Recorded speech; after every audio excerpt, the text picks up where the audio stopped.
आणि मला या ठिकाणी सांगितलं पाहिजे की आजपर्यंतचा खरेदीचा रेकॉर्ड हा आपण मोडलेला आहे।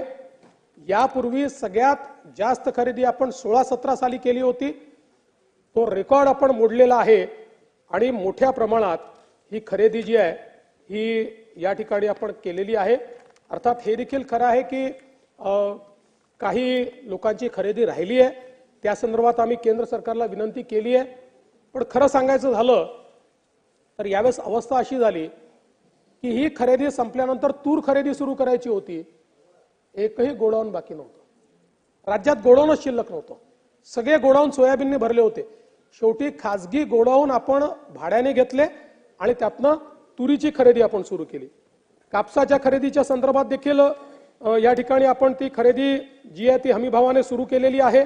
या संदर्भात 124 खरेदी केंद्र आपण सुरू केलेले, 28/2/2025 अखेर एकूण 137 लाख क्विंटल हा FAQ प्रतीचा कापूस आपण खरेदी केलाय आणि 50,000 क्विंटलच्या वर ज्या ठिकाणी कापूस आहे अशा कुठल्याही ठिकाणी नवीन केंद्र देण्याची या ठिकाणी राज्य सरकारची तयारी आहे।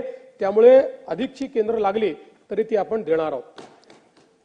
हमी भावाने तूर खरेदी आपण सुरुवात केलेली आहे।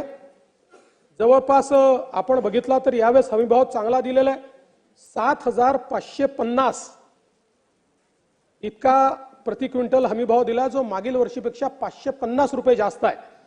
आणि यामध्ये जवळपास लागवडी खालचं क्षेत्र 12.10 लाख हेक्टर आहे आणि 11 लाख टन आपलं उत्पादन आहे।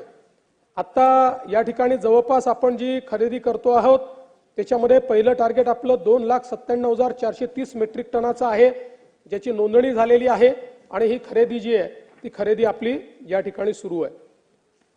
यासोबत एक तालुका एक बाजार समिती हा जो विषय या ठिकाणी आला तोही करण्याचा निर्णय आपण घेतलेला आहे आणि मला असं वाटतं की शेतमालाच्या खरेदीमध्ये कुठेही राज्य सरकार मागे पडणार नाही, हा विश्वास या निमित्ताने मी देतो।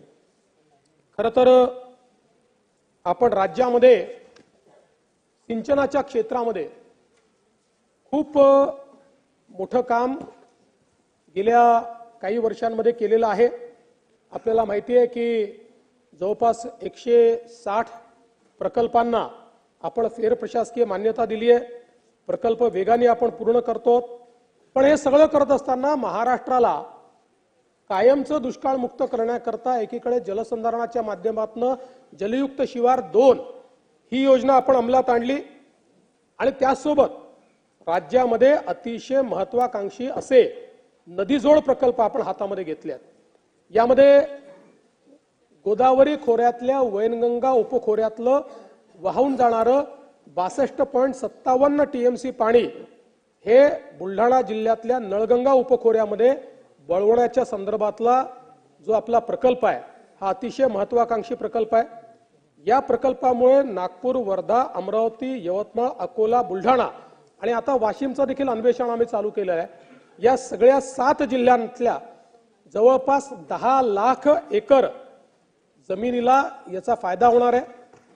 याच्यामध्ये 31 नवीन धरणं, 6 धरणांची उंची वाढ आणि 426 किलोमीटरचा कालवा, म्हणजे 426 किलोमीटरची नवीन नदी आपण तयार करतो आहोत आणि जवळपास याच्या 87,342 कोटी रुपयांना प्रकल्पाला मान्यता दिली आहे। सर्वेक्षण आणि अन्वेषण हे जे 2 भाग आहेत याच्यामध्ये 1232 कोटी रुपयाचा खर्च अपेक्षित आहे।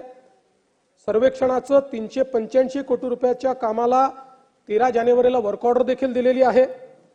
प्रकल्प अहवाल तयार होऊन प्रत्यक्ष काम सुरू व्हायला 2 वर्ष याला लागतील, टेंडर वगैरे सगळं करून, कारण खूप मोठं काम आहे आणि त्यानंतर साधारणपणे 6 ते 8 वर्षामध्ये हे काम पूर्ण होणं अपेक्षित आहे आणि यामुळे संपूर्ण विदर्भाचं चित्र हे पूर्णपणे बदलेल आणि कुठेही दुष्काळ आपल्याला दिसणार नाही, अशा पद्धतीचं हे काम आपण या ठिकाणी हातामध्ये घेतलेलं आहे।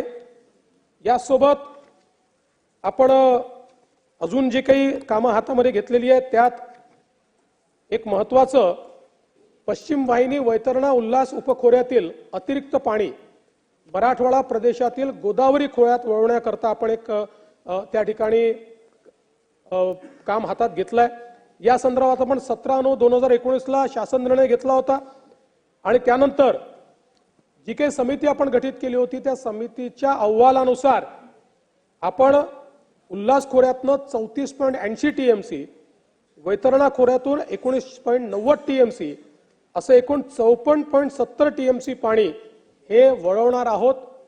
त्या दृष्टीने आपण त्याचं संपूर्ण माझ्याकडे विवरण आहे, ते सगळं विवरण मी देणार नाही, पण साधारणपणे या 54 टीएमसी पाणी मराठवाड्यात वळवण्याकरता सविस्तर प्रकल्प अहवाल हा तयार करण्याकरता आपण निविदा काढलेली आहे 61 कोटी रुपयाची।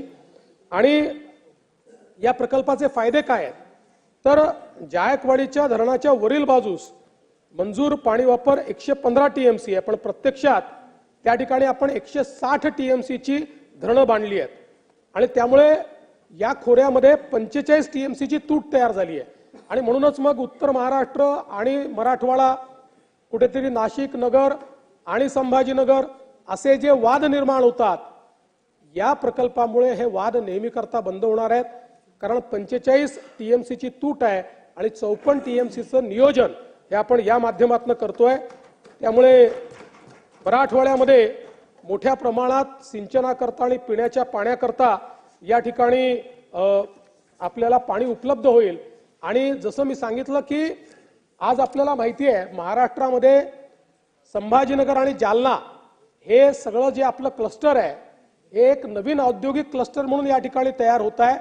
त्यामुळे त्या ठिकाणी पाण्याची मोठी आवश्यकता पडणार आहे, त्याला देखील या प्रकल्पातनं एक मोठा फायदा हा निश्चितपणे होईल।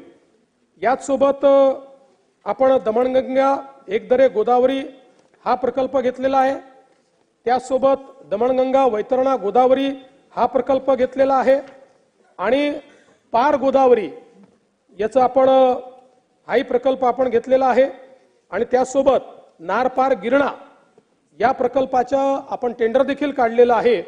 आणि यातनंही मोठ्या प्रमाणात जळगाव आणि नाशिक या जिल्ह्यातल्या म्हणजे नाशिक जिल्ह्यातल्या कळवण, देवळा, मालेगाव आणि जळगाव जिल्ह्यामध्ये मोठ्या प्रमाणात याचा फायदा होणार आहे। याचं देखील टेंडर आपण काढलेलं आहे। एवढंच नाही तर आता एक अभ्यास आपण करतो वॅपकॉसच्या माध्यमातून की कोयना धरणातनं जे वाहून जाणारं पाणी आहे ते लवादाच्या निर्णयाला धक्का न लावता आपल्याला कोकणात कसं वापरता येईल या संदर्भातला एक अभ्यास या ठिकाणी आपण सुरू केलेला आहे।